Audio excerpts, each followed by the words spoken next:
All right, welcome. Today we're going to dive into Eyal Estrin's Cloud Security Handbook. Our goal here is to take this really comprehensive guide and distill it down to its core framework. We're going to cut through all the complexity and give you a clear, actionable way to think about and master cloud security. So, let's get right into it. So let's start with the million-dollar question, the one that probably keeps a lot of us up at night. Why do these massive, incredibly secure cloud platforms, built by giants like Amazon, Microsoft, and Google, why do they still get breached? You might be thinking it's always some super sophisticated state-sponsored attack, but the truth, as we're about to see, is that it often boils down to a pretty simple and pretty fundamental misunderstanding of one key idea.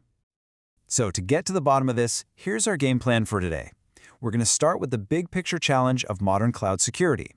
Then, we'll tackle that critical question of who's responsible for what. From there, we'll build out a simple framework with 3 pillars of defense, take a look at today's battlegrounds, and then we'll wrap it all up with an actionable playbook that you can actually use. The cloud's greatest strengths, its amazing elasticity, its scalability, the power to spin up thousands of servers in just minutes. Well, those are also its biggest security challenges. That same speed and scale can amplify the impact of any tiny misconfiguration, turning a small mistake into a massive security incident in the blink of an eye. And this slide, it shows you exactly what I mean. The Drizzly breach wasn't some sophisticated hack on AWS itself. Nope, it was a simple, all-too-common human error. An employee's credentials were accidentally left exposed on a public GitHub repository. With those keys, an attacker just walked right in, changed a network rule, and siphoned off 2.5 million customer records. This just goes to show the weakness wasn't the cloud, it was how the cloud was being used.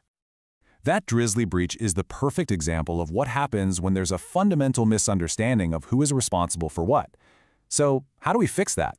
Well, this brings us to what is arguably the single most important concept in all of cloud security. Seriously, if you take away only one thing from our time together, make it this: the shared responsibility model. The shared responsibility model is, well, it's exactly what it sounds like.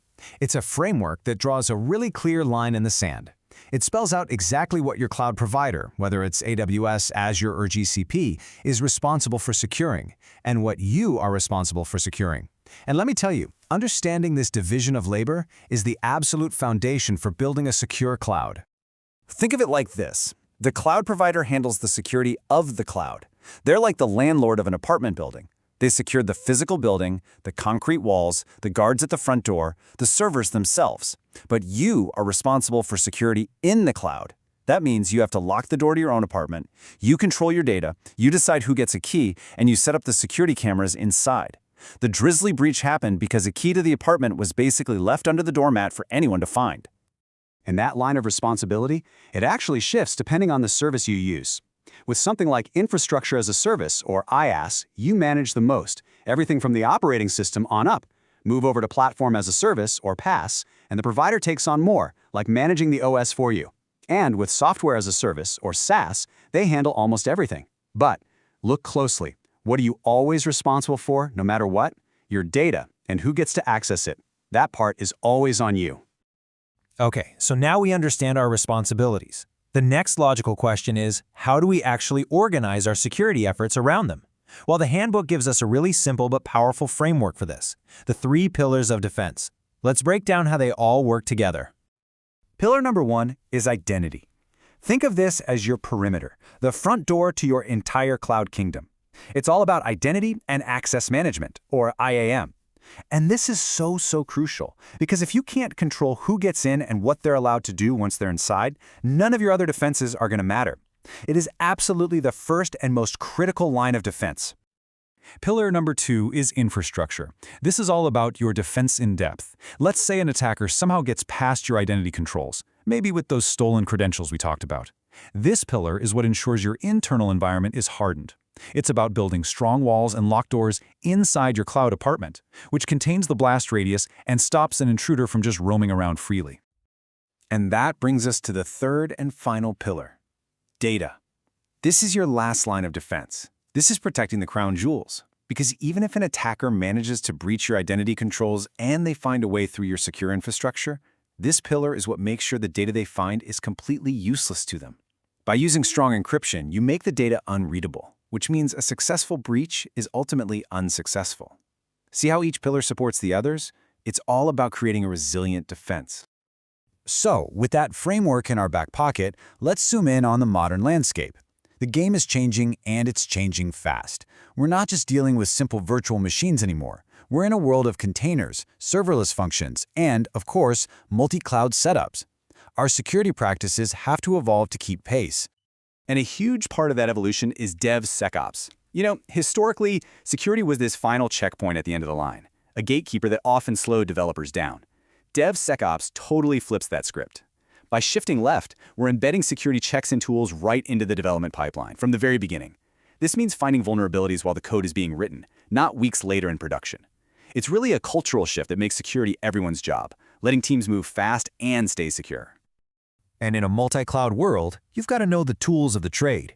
Each of the major cloud providers offers its own powerful, native threat detection service. You've got Amazon Guard Duty on AWS, Microsoft Defender for Cloud on Azure, and the Security Command Center on GCP. Now, the names are all different, but the goal is the same. Use machine learning and AI to monitor your environment 24/7 and alert you to anything suspicious in real time. Using these native tools is absolutely essential for getting visibility into today's complex threats. All right, let's bring it all home. We've talked about the challenge, we understand the responsibility model, and we have our 3 pillars. Now, what are the most critical, high-impact things you can do right now? This is your playbook. Let's start with that first pillar, identity. I'm telling you, mastering these 5 steps will stop the vast majority of common breaches. First, enforce multi-factor authentication. Everywhere, no exceptions. Second, apply the principle of least privilege. Only grant the absolute bare minimum permissions needed to do a job. Third, rotate all your credentials regularly. This limits their window of exposure if they ever get compromised. Fourth, and this one is huge, never ever hard-code secrets like passwords or API keys in your code. Use a dedicated secrets manager instead. And finally, use roles to grant temporary task-based access instead of giving permanent permissions to individual users. And here are a few more absolutely essential best practices. Encrypt everything, by default. Use infrastructure as code to build secure, consistent environments every single time.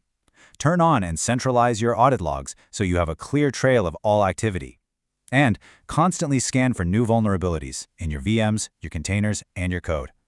These aren't just nice-to-haves, they're necessities in today's world.